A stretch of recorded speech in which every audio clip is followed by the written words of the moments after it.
여러분, 우리 계속 에베소서 말씀을 살펴보고 있습니다. 우리의 싸움이 어디에 있습니까? 눈에 보이는 혈과 육을 상대함이 아니라고 말씀드렸습니다. 보이는 싸움이 아닙니다. 그래서 우리는 자꾸 내 옆에 있는 누군가, 또 직장에 있는 누군가, 가정에 있는 누군가를 붙잡고 계속 싸우려고 하셔서는 안 됩니다.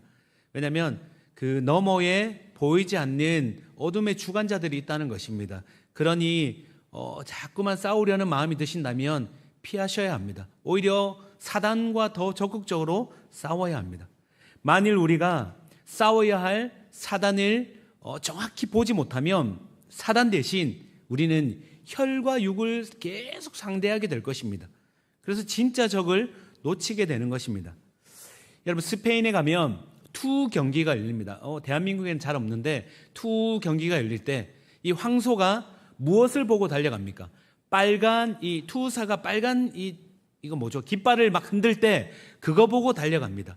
그거 보고 달려가는데 사실은 이 황소는 생명입니다.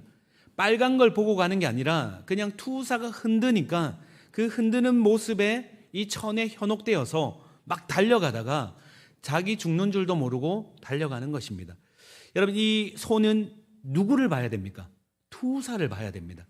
투사를 보고 나를 공격하는 적이 있구나, 이걸 봐야 되는데 이걸 놓친다는 것입니다. 여러분, 어쩌면 우리의 영적 신앙생활에서도, 영적 전쟁에서도 이와 비슷한 일이 벌어집니다. 우리의 대적이 분명히 너머에 있는데 여러분, 우리는 자꾸 이쪽을 본다는 것입니다.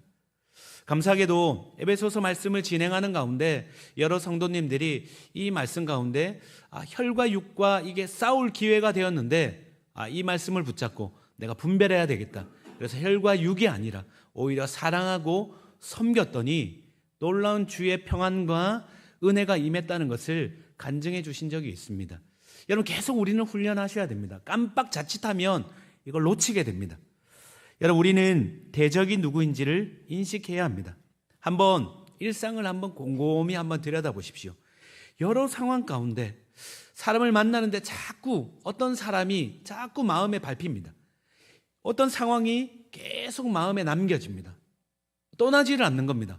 그리고 계속 사람이 밟히고 상황이 밟히니 마음의 평안이 깨지기 시작합니다. 마음이 갑자기 낙심이 되고 불안이 오고 평안이 없어지고 미움이 찾아오고, 여러분, 이런 영적인 평안이 사라진다면 그래서 점검해야 되는 겁니다. 우리 신앙생활에 필요한 것 중에 하나가 영적인 분별력입니다. 여러분, 내 마음과 생각이 자꾸만 어떤 특정한 개인, 한 사람, 특정한 누군가, 또 이전의 어떤 과거의 상황들 자꾸 거기에 집중된다면 우리를 넘어뜨리려는 분명한 사단의 공격이 있는 줄 믿으시기 바랍니다. 그래서 여러분, 우리는 우리 안에 자꾸 점검하셔야 됩니다.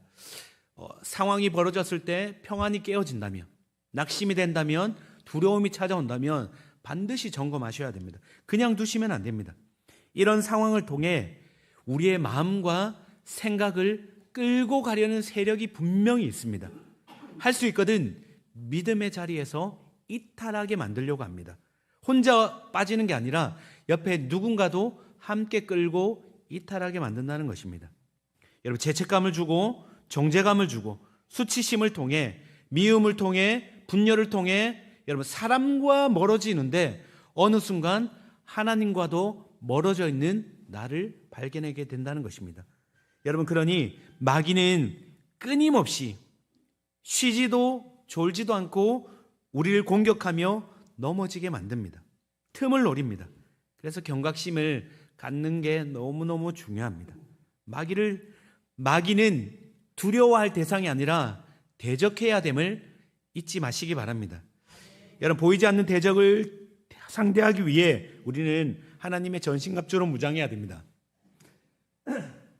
죄송합니다. 마귀는 틈을 계속 노리니 전신갑주로 무장해야 됩니다. 여러분, 마귀가 얼마나 교활한 줄 아십니까?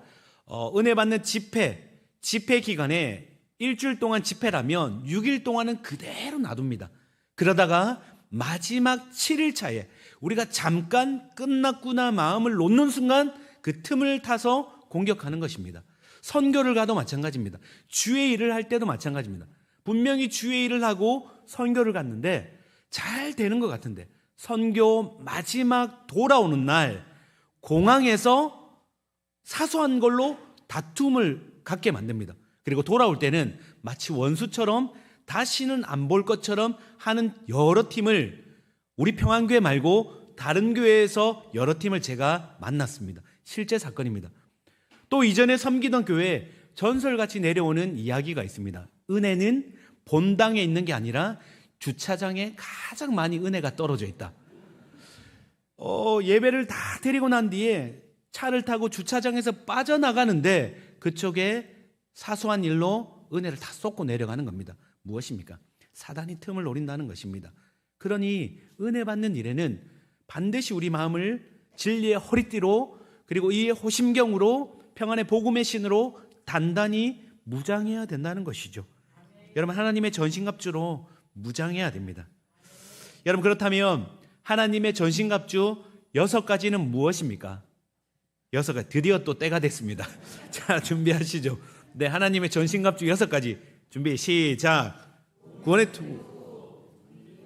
호신경, 진리의 허리띠, 평안의 복음의 신, 믿음의 방패, 성령의 검. 아멘입니다. 아멘. 여러분 너무 잘하셨습니다. 여러분, 이 6가지로 무장해야 되는 것입니다. 우리 3가지를 지난주까지 살펴봤습니다. 그리고 오늘 4번째로 믿음의 방패를 살펴보려고 합니다. 여러분, 이 당시 방패는 여러분 크기가 매우 컸습니다. 강대상 높이 정도만큼 120cm, 1.2m 높이, 폭이 약 70에서 80cm입니다.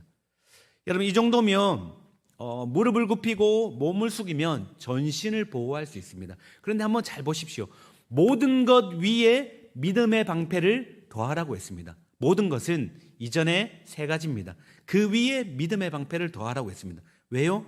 악한 자가 불화살을 쏜다는 것입니다. 불화살을. 여러분, 이 불화살은 보이지 않는 악한 자의 공격입니다. 왜 불화살일까요?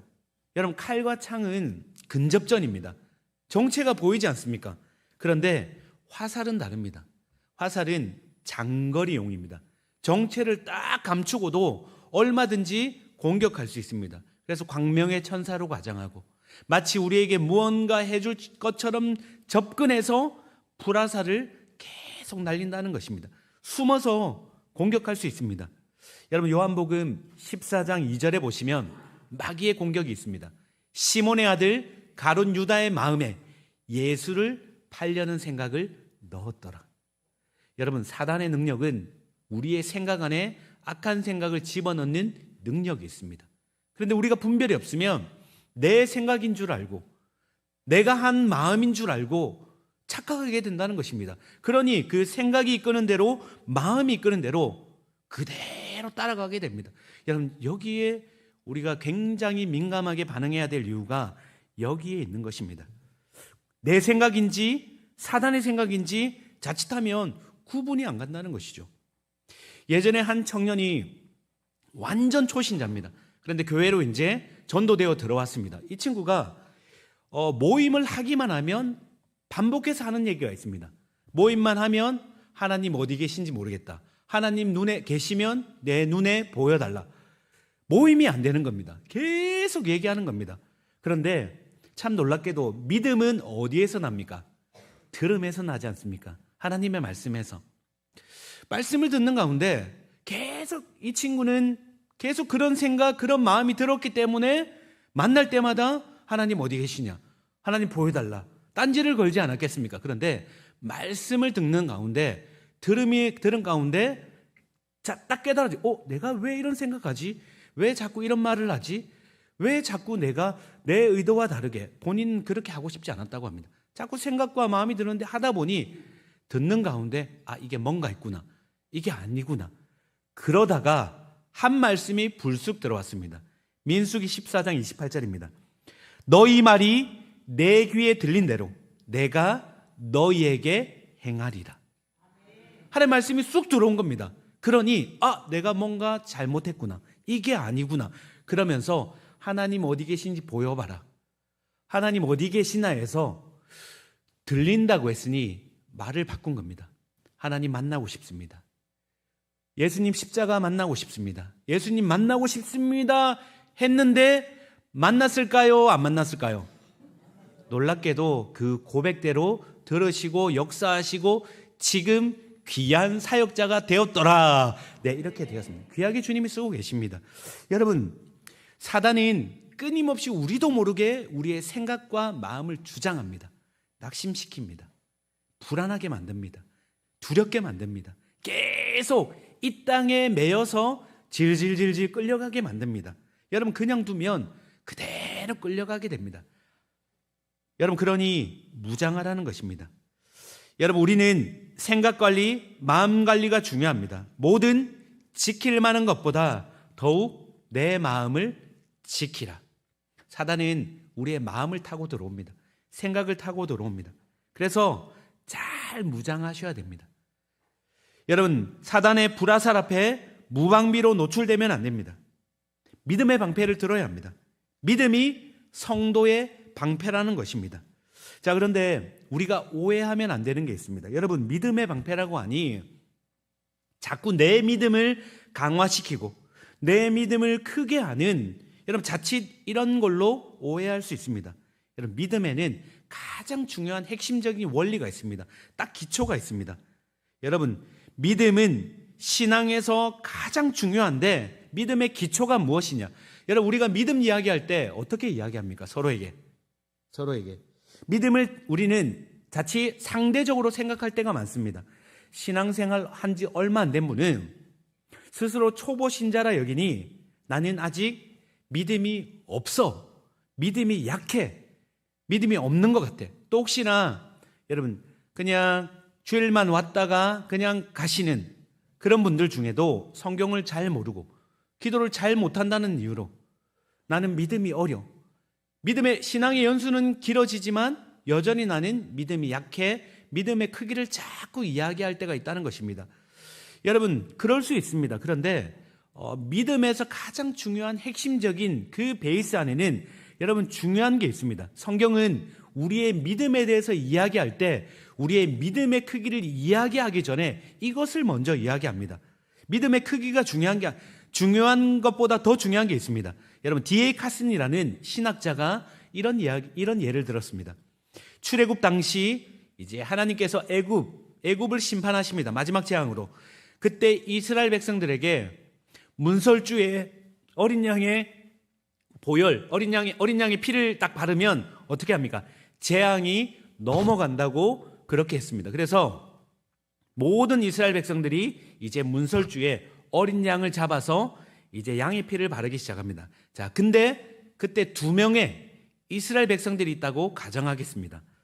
A라는 이 이스라엘 백성은 피를 바를 때 마음 안에 속으로 약간의 의심을 하고 바르기 시작했습니다. 이 피를 바른다고 어떤 일이 일어날까? 지금 내 마음이 두려운데 이 피를 바른다고 뭐가 나아질까? 불신과 약간의 의심과 불신을 가지면서도 그렇게 문설주에 그냥 발랐습니다. 그 다음 B라는 사람은 완벽한 확신을 가지고 붙들고 모세가 하나님으로부터 받은 말씀이니 발라야지. 믿음 가지고 딱 발랐다는 것입니다. 자, 그렇게 바르고 난 후에 한 명은 약간의 의심, 약간의 불신, 한 명은 확신 가지고. 자, 그날 저녁 하나님의 심판이 임했습니다. 여러분, 그때 의심을 하면서 발랐던 이 A의 집, 이 집 구원받았을까요? 안 받았을까요? 받았을까요? 안 받았을까요? 제가 질문을 한다는 건 답을 해달라는 요청입니다. 자, 다시 여쭙겠습니다. 의심을 하면서 이거 발라봤자 이거 진짜 재앙이 안 임할까? 그렇게 했습니다. 그런데 구원이, 여러분, 이 가정에 재앙이 넘어갔습니다. 여러분, 정말 중요한 게 무엇이냐면 여기서 여러분, 믿음의 크기, 내가 갖는 믿음보다 더 중요한 게 있습니다. 믿음의 대상이 누구냐는 것입니다. 여러분, 우리의 믿음이 크고 확신을 갖더라도 믿음의 대상이 잘못되면 그 믿음은 쓸모가 없는 것입니다. 믿음에서 가장 중요한 것은 우리가 무엇을 보고 있느냐는 것입니다. 믿음의 기초는 믿음의 대상에게 달려 있습니다. 잘못된 믿음에 내 인생을 바칠 수가 있습니다. 그런데 여러분, 우리 믿음의 대상이 누굽니까? 우리는 말씀을 통해 듣고 읽고 묵상하고 암송함을 통해 계속적으로 나의 믿음의 대상이 누구인지를 명확하게 알고 깨달음으로 말미암아 여러분, 우리의 믿음이 자연스럽게 자라게 되는 것입니다. 여러분, 믿음의 대상을 계속 보는 것이지 우리 안에 있던 어떤 믿음의 자격 조건을 가지고 믿음을 강화시키는 게 아니라는 것입니다. 여러분, 그렇기 때문에 믿음의 핵심은, 여러분, 출발점은 우리가 믿는 이가 누구냐는 것입니다. 오직 예수 그리스도 안에 참 진리가 있는 줄 믿습니다. 믿음에서 가장 중요한 핵심이 이 부분이니 사단이 어디를 공격할까요? 급소를 안다고 했지 않습니까? 가장 우선적인 공격이 여러분, 우리의 믿음의 대상을 의심하게 만드는 겁니다. 여기에 불화살을 계속 쏘는 겁니다. 이 자리에 앉아 계신 분 중에 삼위일체 하나님에 대해서 믿지 않는 분 계십니까? 교회 처음 오신 분은 그럴 수 있습니다. 그런데 꽤 신앙생활 하신 분은 삼위일체 하나님이 성부 하나님, 성자 예수님, 성령 하나님께서 안 계신다, 부인하거나 이런 분은 안 계실 겁니다. 사단이 부인하게 만드는 게 아닙니다. 무엇을 하게 만들까요?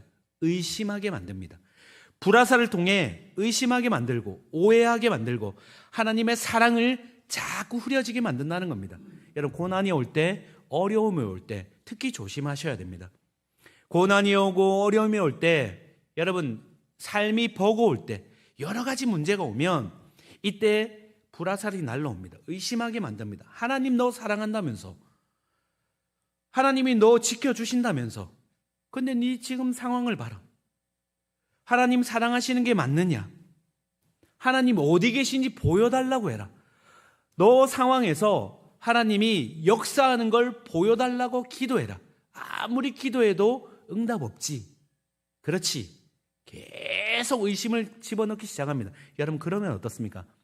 그대로 우리가 그대로 둔다면 여러분, 우리 마음이 점점 마음과 생각이 점점 끌려가게 됩니다. 믿지 않는 건 아닌데 서운해지기 시작합니다. 그리고 이탈하기 시작합니다. 점점 뒤로 물러납니다. 해도 소용없네. 주님 앞에 나가도 아무런 상관없구나. 바뀌는 게 없구나. 그렇게 된다는 것입니다. 여러분, 그러면 자기 연민에 빠지게 됩니다. 반드시 찾아오는 감정은, 정서적 반응은 낙심과 두려움입니다. 절망입니다. 여러분, 이탈하게 된다는 것입니다. 여러분, 그러니 이때 필요한 게 바로 믿음의 방패입니다. 불화살 앞에서 우리는 믿음의 방패를 드셔야 합니다. 여러분, 자꾸 이 믿음의 방패의 근거를 나에게서 찾는 게 아닙니다. 여러분, 자꾸 찾으면 속기 쉽습니다. 환경에 금방 속습니다. 조금만 어려워도 요동치는 감정이 어떻죠? 좀 괜찮으면, 여러분, 좀 주님 앞에 조금 내가 좀 잘하는 것 같고 뭔가 죄도 좀 덜 짓는 것 같으면 왠지 든든해합니다. 왠지 믿음이 좋은 것 같습니다. 그런데 조금만 넘어져도 그렇지, 나는 믿음이 없어. 감정이 자꾸 요동칩니다. 여러분, 우리 안에 자꾸 내 안에서 믿음의 그 근거를 발견하기 때문에 진폭이 너무 큰 겁니다. 여러분, 믿음의 근거를 우리가 아니라 주님께 두셔야 됩니다. 여러분, 그래서 히브리서에서 말씀하지 않습니까? 믿음의 주요 온전케 하시는 이인 예수를 바라보라. 여러분, 11장의 그 사건이 어떤 사건입니까? 사람들이 예수 믿는다는 이유로, 믿음 지킨다는 이유로 여러분, 사자굴에 갇히고 가진 것 다 빼앗깁니다. 굉장한 극심한 고난과 고통이 있었습니다. 믿음이 없었겠습니까? 이들은 자기 안에 믿음의 크기로 따진다면 우리가 비교할 수 없었습니다. 그런데 그들이 어디서 살아낼 힘을 얻었습니까? 믿음의 주요 온전케 하시는 예수를 바라보라. 주님을 바라보는 것입니다. 여러분, 그러니 여러분, 믿음의 방패를 든다는 것은 나에게서 찾는 것이 아니라 여러 가지 어려움과 사단의 불화살이 올지라도 여러분, 나를 건져내시고 지켜주실 분 계시다. 그분이 나와 함께 하신다. 여러분, 확신과 신뢰를 가지고 든든히 쫙 붙잡고 걸어가는 것입니다. 여러분, 이것이 믿음의 방패인 줄 믿으시기 바랍니다. 여러분, 창세기 12장 1절에 보십시오. 여호와께서 아브라함에게 이르시되 너는 너의 고향과 친척과 아버지의 집을 떠나라고 합니다. 잘 살고 있었습니다. 아브라함은 세상적으로 굉장히 잘 살고 있었습니다. 그런데 하나님 아버지께서 어느 날 갑자기 나타나셔서 너 나가라 이렇게 말씀하셨습니다. 고향과 본토 친척 집을 이 당시에 떠나면 죽는 겁니다. 여러분, 부족 국가였기 때문에 공동체를 떠나면 약탈과 도적질, 강도에게 생명을 잃을 위험이 너무 많았습니다. 그런데 주님이 나타나셔서 무엇라 말씀하십니까? 내가 내게 보여준 땅으로 가라가 아닙니다. 보여줄 땅입니다. 아무것도 없습니다. 눈으로 보여준 게 아무것도 없습니다. 그런데 아브라함이 따라 나섭니다. 여러분, 무엇일까요? 여러분, 보여준 땅, 확신, 내 눈앞에 있는 무엇을 믿고 따라간 게 아니라 하나님 아버지가 무엇을요? 나의 목적지 되시고 나의 모든 것 되심을 그대로 믿고 그렇게 순종하며 그렇게 걸어간 것입니다. 아브라함도 이 당시에 믿음의 방패를 든 것입니다. 여러분, 이 아브라함의 이 믿음의 발걸음 위에 비록 눈에 보여지는 증거 아무것도 없어도 그냥 신실하게 그분 바라보며 걸어가는 가운데서 창세기 15장 1절은 다시 이렇게 약속해 주십니다. 아브라함아 두려워하지 말라. 무엇을요? 나는 내 방패요 너의 지극히 큰 상급이니라. 방패가 무엇을요? 하나님 아버지가 친히 자신이 방패 되신다고 말씀하십니다. 너의 어려움을 다 막아주고 너의 아픈 상황을 보듬어주고 길을 인도하시며 아브라함의 믿음을 끌어내시고, 여러분, 아브라함이 처음부터 믿음의 조상인 것이 아닙니다. 여러분, 박영선 목사님의 하나님의 열심이란 책이 있습니다. 그 열심이란 책에는 믿음의 그 위치를 인간 편에서 둔 것이 아니라 아브라함 편에서 둔 것이 아니라 창세기 12장부터 22장까지 도달하기까지 자신의 아들 이삭을 바치기까지의 그 믿음의 위치까지 누가 끌어냈냐면 하나님의 열심이 아브라함을 붙잡고 방패되어 그렇게 때로는 연단으로 때로는 침묵으로 그렇게 끌어내시면서 결국 22장의 그 믿음의 위치까지 끌어내셨다고 이야기하고 있습니다. 여러분, 우리 주님이 우리의 피할 산성이요 그리고 우리의 방패 되시는 줄 믿으시기 바랍니다. 여러분, 믿음의 방패를 든다는 건 내가 다른 곳에 피하지 않겠습니다. 이런 결단입니다. 내가 사람 찾지 않겠습니다. 이런 결단입니다. 여러분, 믿음의 방패를 든다는 건 그 믿음의 방패 되시는 주님 앞 뒤에 숨겠다는 겁니다. 여러분, 그런 이들에게 우리 주님은 피난처 되어 주십니다. 방패 되어 주십니다. 보호해 주십니다. 여러분, 우리 많은 실수 해봤지 않습니까? 어떤 사람이 내 피난처 되어 줄 것 같습니다. 어떤 사람이 나에게 사랑 줄 것 같습니다. 어떤 사람이 내 문제 해결해 줄 것 같습니다. 여러분, 그런데 뚜껑을 열어보면 결과는 어떻습니까? 피난처 되어 주십니까? 문제 해결사가 되어 주십니까? 그렇지 않다는 겁니다. 사랑을 주십니까? 완벽하게? 아닙니다. 여러분, 이웃은 여러분 우리가 사랑해야 될 대상이지 의지해야 될 대상이 아니라는 것입니다. 오직 우리의 의지처는 오직 살아계신 우리 하나님 아버지밖에 없는 줄 믿으시기 바랍니다. 여러분, 여기 시편 91편 1절과 4절입니다. 약속의 말씀 한번 보십시오. 나는 여호와를 말하기를 나의 피난처요 나의 요새요. 시편 기자도 계속 말합니다. 내가 의뢰하는 하나님이라 하시니. 3절과 4절. 이는 그가 너를 올무에서 건지시고 계속 건지신다 말씀하지 않습니까? 그리고 그가 너를 덮으시고, 방패입니다. 방패. 덮어주십니다. 날개 아래 피하게 하십니다. 그의 진실함은 방패와 손방패가 되시나니. 그러니 여러분, 이 약속의 말씀을 보십시오. 날개 아래 품어주신답니다. 사단이 아무리 불화살을 날린다 할지라도, 의심을 심어준다 할지라도 여러분, 이 약속의 말씀을 딱 붙잡으시고 믿음의 방패를 딱 드시고 선포하시기 바랍니다. 주님이 너를 지켜주는 거 맞느냐? 아니, 주님이 나를 지켜주시는 건 맞다. 이 지금 눈에 보이는 이 상황이 어려울지라도 이렇게 주님이 하신 이 약속의 말씀이 나의 방패 되신다고 하신다. 지금 비록 이 연단의 시간을 지나가지만 분명히 이 시간을 넘어서면 주님의 때가 되면 반드시 나를 건져 주실 것이다. 주님의 이유가 있다. 그러니 사단아 너는 조용해라. 여러분 이렇게 선포하셔야 됩니다. 이렇게 주님을 신뢰하시며 믿음의 길을 걸어가셔야 합니다. 여러분 그때마다 반드시 주님이, 살아계신 우리 주님이, 자신의 품 안에 방패 되시는 주님이 우리의 안전을 지켜주실 줄 믿습니다. 여러분 또한 우리가 기억해야 할 부분이 있습니다. 믿음의 방패에 중요한 특징 한 가지가 더 있습니다. 혼자 싸우는 싸움이 아니라는 것입니다. 함께 싸우는 전쟁입니다. 여러분 사진에 보시면 한 장의 사진 보여드리겠습니다. 로마 군사가 방패 하나 들고 나가는 게 아니라 밀집 대형을 가지고 있습니다. 따닥따닥 붙어 있지 않습니까? 여러분 이 밀집 대형 하나 되기 위해 굉장히 많은 훈련을 한다고 합니다. 여러분 불화살이 어디만 날라옵니까? 전면에만 날라오는 게 아니지 않습니까? 옆으로도 날라오고 뒤로도 날라오고 하늘로도 날라옵니다. 나 혼자서는 다 막을 수 없습니다. 그러니 옆에 있는 지체들이 함께 방패를 들고 위로, 옆으로, 뒤로 전체를 다 막아주는 것입니다. 그래서 여러분 믿음의 방패를 든다는 또 다른 의미는 믿음의 공동체 안에 우리가 속한다는 뜻입니다. 여러분 이 싸움은 홀로 싸우는 싸움이 아니라는 것입니다. 함께 방패를 들고 서로의 약점을 보완하며 함께 싸우는 겁니다. 예전에 정글의 그 다큐멘터리 하나를 본 적이 있습니다. 여러분 그 다큐멘터리에 사자와 같은 맹수가 노리는 먹잇감이 있습니다. 그 먹잇감은 어떤 타겟이 1번 어떤 먹잇감일까요? 물 위에서 떨어져 나온 짐승이 먹잇감 1번입니다.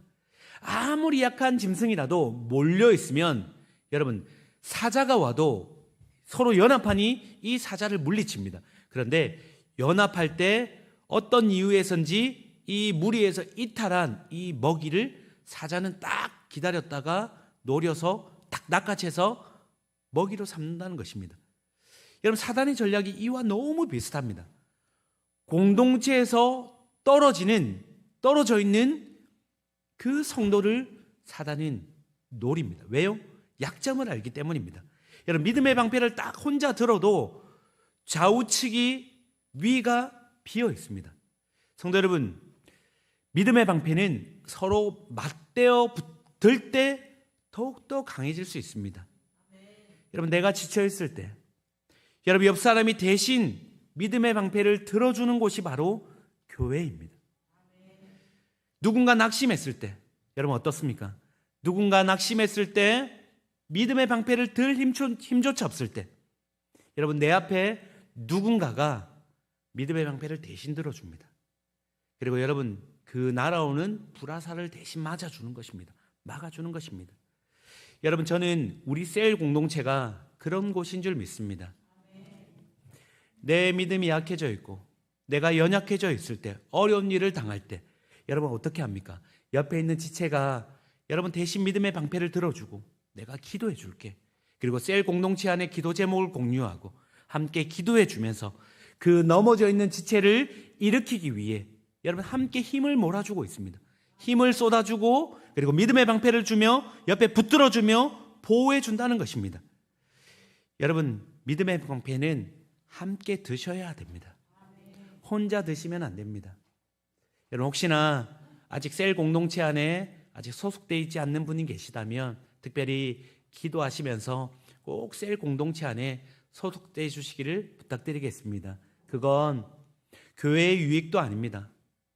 어떤 공동체의 유익 이전에 여러분 각자의 그 소속, 각자의 그 삶 가운데 사단의 공격을 막기 위함입니다. 홀로는 설 수 없습니다. 여러분 말씀을 맺겠습니다. 성도 여러분, 사단의 불화살의 공격 앞에 믿음의 방패를 딱 드십시오. 여러분 믿음은 나의 자랑, 나의 확신이 아닙니다. 우리가 믿는 대상이 누구입니까? 여러분 우리가 믿는 대상을 정확히 아셔야 합니다. 그분이 어떤 존재인지, 그분이 어떤 능력이 있는지를 정확히 아셔야 됩니다. 설사 내 믿음이 조금 연약할지라도 그분이 어떤 분인지 명확하게 안다면 여러분 우리 인생 가운데 어떤 불화살이 날라올지라도 여러분 담대히 그 불화살을 막아낼 줄 믿습니다. 아브라함 앞에 우리 주님이 하나님이 나타나셔서 나는 너의 방패된다, 난 너의 상승된다, 피난처 된다 말씀하셨습니다. 여러분, 이 약속의 근거가 어디에 있습니까? 이 신실한 약속의 근거를 우리는 어디서 찾을 수 있습니까? 여러분, 예수 그리스도 안에서 우리는 이 약속의 근거를 찾을 수 있습니다. 여러분, 구약에서 하나님께서 방패되어 주신다는 이 약속은 어디서 완벽히 성취되었습니까? 예수 그리스도 십자가 위에서 완벽히 성취되었습니다. 여러분, 화살의 공격을 누가 받습니까? 방패가 받지 않습니까? 하나님께서 내가 방패된다 하셨습니다. 여러분, 십자가에서 예수님께서 방패되어 주셨습니다. 그 결과가 어떻게 나타났습니까? 끊임없는 죄와 사망의 화살 가운데 우리에게 날아오지 못하도록 주님이 십자가에서 방패되어 다 맞아주셨습니다. 저주를 다 맞아주셨습니다. 불화살을 다 맞아주셨습니다. 우리는 그냥 그분 뒤에 피하기만 하면 되는 것입니다. 방패 대신 예수를 딱 붙잡고 여러분, 우리는 전진하며 나가면 되는 것입니다. 그러니 다시 말씀드립니다. 평안의 이유가 어디에 있습니까? 우리 자신에게 찾으면 안 됩니다. 환경에 찾으면 안 됩니다. 예수 그리스도가 우리 평안의 이유인 줄 믿습니다. 죽음조차 막아내는 능력이 예수의 이름 안에 있는 줄 믿으시기 바랍니다. 넘어지셨습니까? 죄로 인해 넘어지셨습니까? 사단이 불화살 날립니다. 그렇지, 너 모습 봐봐, 그것밖에 안 되잖아. 여러분, 그때 믿음의 방패 드십시오. 아니, 내 모습 이래도 그래도 여전히 예수님은 나를 사랑하셔. 그리고 벌떡 일어나시면 됩니다. 그리고 믿음의 방패 다시 드시고 옆에 있는 지체, 그런 지체 있다면 함께 기도해 주십시오. 손잡아 주십시오. 여러분, 그때 사단의 불화살은 완전히 소멸될 줄 믿습니다. 그래서 우리는 혈과 육을 대하여 싸우시면 안 됩니다. 안에서 무너지는 것입니다.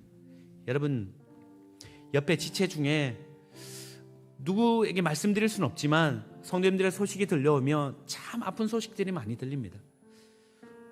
이 일을 어떡하나, 너무 힘드실 텐데. 그런데 그럼에도 불구하고 옆에 있는 지체들이 믿음의 방패를 대신 들어주고 계십니다. 그래서 저에게 말씀하십니다. 함께 동역해준 누구 때문에, 우리 지체들 때문에 제가 힘을 냅니다. 제가 일어설 수 있습니다. 여러분, 우리 주님이 그 자리에 함께 계신 줄 믿습니다. 여러분, 믿음의 방패를 드십시다. 믿음의 방패를 대신 들어주십시다. 여러분, 불화살을 소멸시키십시다. 우리의 방패 대신은 예수 그리스도로 말미암아 우리가 다시 한번 승리하며 살아갈 줄 믿습니다.